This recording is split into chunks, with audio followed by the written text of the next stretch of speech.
Hello மக்களை, இன்றைக்கி தைப்பூசம். எங்கள் ஊரில் என்ன சிறப்பு அப்படின்னா, தெப்பத் திருவிழா நடைபெறும். இந்த தெப்பத் திருவிழா வந்து மாரியம்மன் கோவில் தெப்பக்குளத்தில் தேரில் வந்து மீனாட்சி அம்மாவும் சொக்கநாதர் ஐயாவும் பிரியாவிடையும் அழகாக பவனி வருவாங்க. இந்த தேர் வந்து பயங்கரமாக ரெடி பண்ணியிருப்பாங்க, லைட்டிங்ஸ் எல்லாம் போட்டு.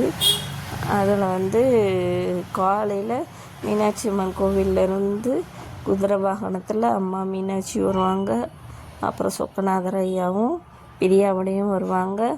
தெப்பக்குளத்தை சுற்றி வந்துட்டு திருப்பி இந்த தேருக்குள்ளே சாமியை வச்சு தெப்பக்குளத்துக்குள்ளே வடம் இழுத்து அப்படியே சுற்றி வருவாங்க. அது வந்து பார்க்க கண்கொள்ளா காட்சியாக இருக்கும். 1000 கண் பத்தாது அம்மாவை பார்க்குறதுக்கு. எல்லா மக்களும் வந்திருப்பாங்க. இந்த தெப்பக்குளத்தை சுற்றி அவ்வளோ மக்கள் இதை பார்க்குறதுக்காக காத்து கிடந்து பார்ப்பாங்க. அவ்வளோ அழகாக இருக்கும். எங்களுக்கு இது வந்து பெரிய என்ன சொல்கிறது, கிஃப்ட் மாதிரி. நாங்கள் இதை பார்க்குறதுக்கெலாம் கொடுத்து வச்சுருக்கணும். அது மாதிரி எல்லா மக்களும் நல்லா இருக்கணும்னு சொல்லிட்டு வேண்டிட்டு வந்தேன். நீங்களும் இந்த தெப்பத் திருவிழாவுக்கு வந்திருந்தீங்கன்னா கமெண்ட் பண்ணுங்கள். இந்த குதிரையை வந்து தொட்டு கும்பிட்றதுக்கு இந்த தடவை எங்களுக்கு பாக்கியம் கிடச்சிருக்கு.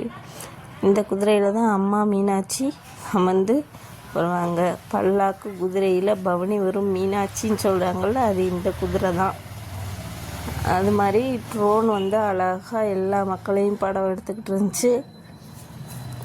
நாங்களும் இவ்வளோ கூட்டத்தில் எப்படா சாமியை பார்க்க போகிறோம் அப்படின்னு தெரியாமல் இருந்துருந்தோம். கொஞ்சம் நேரம் ஆக ஆக கூட்டம் பயங்கரமாக வந்துடுச்சு. கொஞ்சம் சுற்றி போய் பார்த்தோம், ஒன்றும் தெரியலை. கடைசியில் 2வது ரவுண்டு அம்மா வரும்போது அழகாக வெளிவிட்டு சூப்பராக தெரிஞ்சாங்க. கண்கொள்ளா காட்சியாக இருந்தது. இதை வந்து நீங்களும் பார்த்து பயனடையணும். அடுத்த வருஷம் வந்து நீங்களும் வந்து இதை பார்க்க வாய்ப்பு கிடைச்சா வந்து பாருங்கள். தைப்பூசத்தன்னைக்கு மாரியம்மன் தெப்பக்குளத்தில் அம்மா வந்து பவனி வருவாங்க. நன்றி.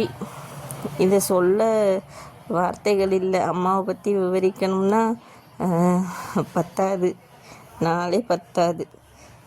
அதனால் எங்களுக்கு இந்த வாய்ப்பு கிடைச்சிருக்கு. நீங்கள்